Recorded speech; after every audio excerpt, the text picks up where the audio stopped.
Today lesson is another one lesson, Unit 2 from Civics. The lesson name is Citizens and Citizenship. I hope you learn Geography lesson 3. So we will moving in the lesson. Citizen. First we will see about the introduction. Civis is the study of government. The word citizen is derived from the Latin word civis, which means resident. Resident means inhabitant.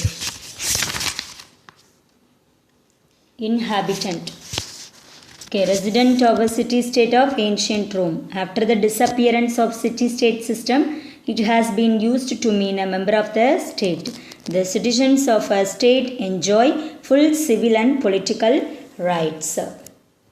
Okay, what is citizen? A citizen is a person of a country who is entitled to enjoy all the legal rights and privileges granted by a state. We will see about types of citizen.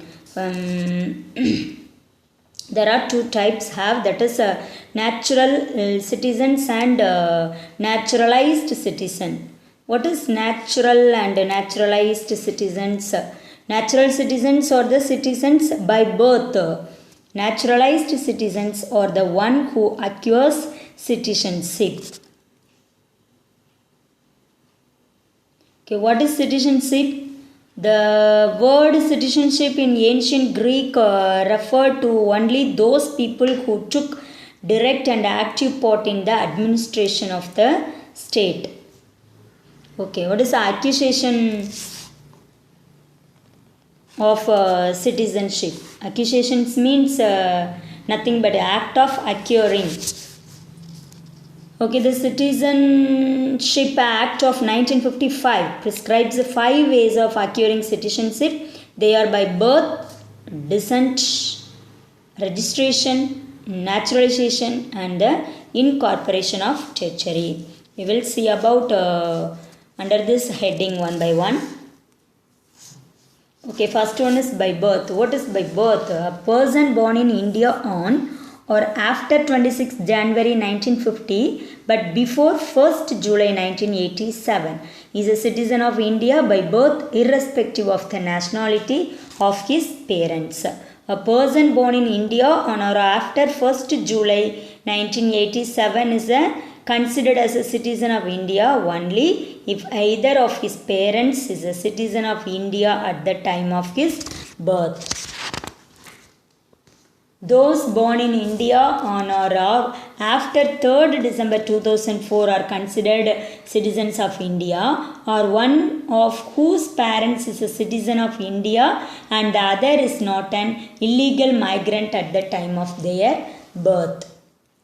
Next one is by descent. A person born outside India on or after 26th January 1950 but before 10th December 1992 is a citizen of India by descent if his father was a citizen of India at the time of his birth.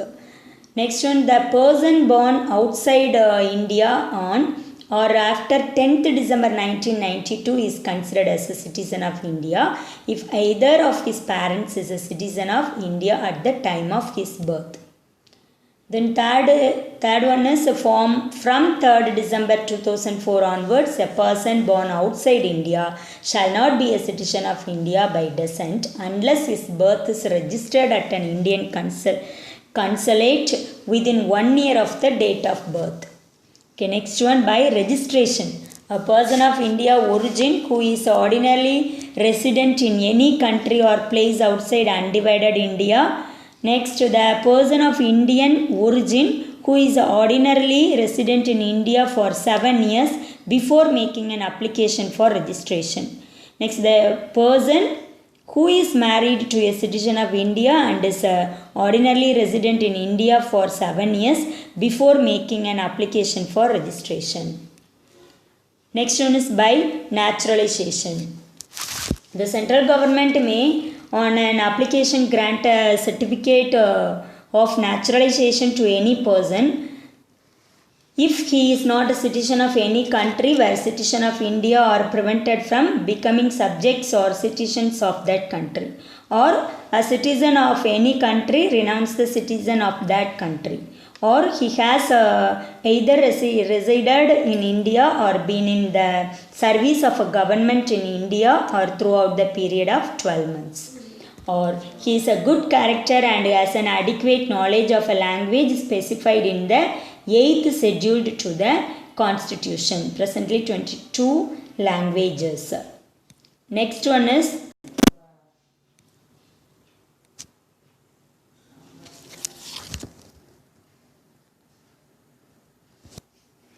next one is by incorporation of territory. If any foreign territory becomes a part of India, the government of India specifies the persons who among the people of the territory shall be the citizens of India. Such persons become the citizens of India from the notified date. For example, when Pondicherry became a part of India, the government of India issued the Citizenship Order 1962. Next one, how laws of Indian citizenship. Part 2 of the Constitution of India, that is under Article 5 to 11, prescribes 3 ways of losing citizenship: renunciation, termination, deprivation. We will see one by one. Renunciation. This is a voluntary act when a person, after acquiring the citizenship of another country, gives up his or her Indian citizenship. Next one is termination. This is takes place by operation of law. When an Indian citizen voluntarily acquires the citizenship of another country, he or she automatically ceases to be an Indian citizen. Deprivation, that is a compulsory termination. The citizenship is deprived on the basis of an order of the government of an India in cases involving acquisition of Indian citizenship by fraud, false representation, or being disloyal to the constitution. Okay, that is the deprivation. Single citizenship. Our Indian constitution provides for only single citizenship, that is the Indian citizenship.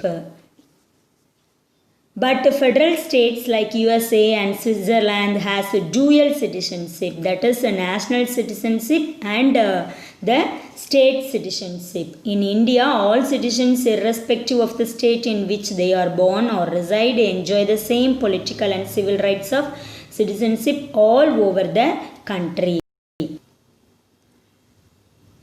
Okay, what's the rights and duties of the citizen?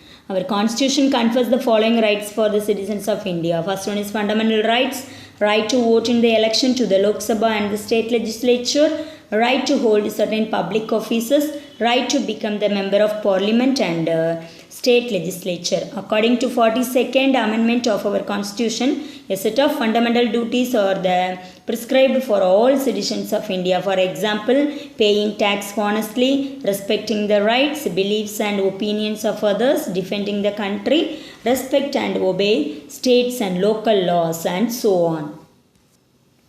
Overseas citizenship of India. NRI, non-resident Indian. PIO, OCI. What is the NRI, non-resident Indian? All Indian citizen who is residing outside India and holds an Indian passport. PIO, person on Indian origin. A person whose any ancestors was an Indian nationals and who is presently holding another country's citizenship, that is other than Pakistan, Bangladesh, Sri Lanka, Bhutan, Afghanistan, China and Nepal. The PIO scheme was rescinded WEF of 9/1, the date and year month, 9/1/2015. Overseas citizens of Indian card holder. It is an immigration status permitting foreign citizens of Indian origin to live and work in the Republic of India indefinitely, except the citizen of Pakistan and Bangladesh. There are no voting rights for an OCI card holder. we have qualities. What's the qualities of a good citizen? Loyalty to the constitution, obeys laws, contributes to society and community and performs a civic duty, quality of goodness and justice, respecting diversity. Okay, global citizenship. Global citizenship is an idea that everyone, no matter where they live, is part of a whole worldwide community rather than as the citizen of particular nation or place. All people have rights and civic responsibilities.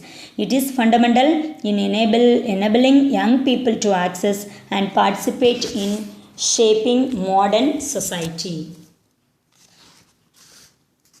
Okay, last we will see about what we learn about from this lesson. Our Constitution of India has introduced single citizenship and provides uniform rights for the people of India to promote the feeling of fraternity. Fraternity is nothing but brotherhood and unity among them to build an integrated Indian nation. I hope you all understand this lesson. You learn properly. You learn book back one word and question answer. Thank you, ma. Take care.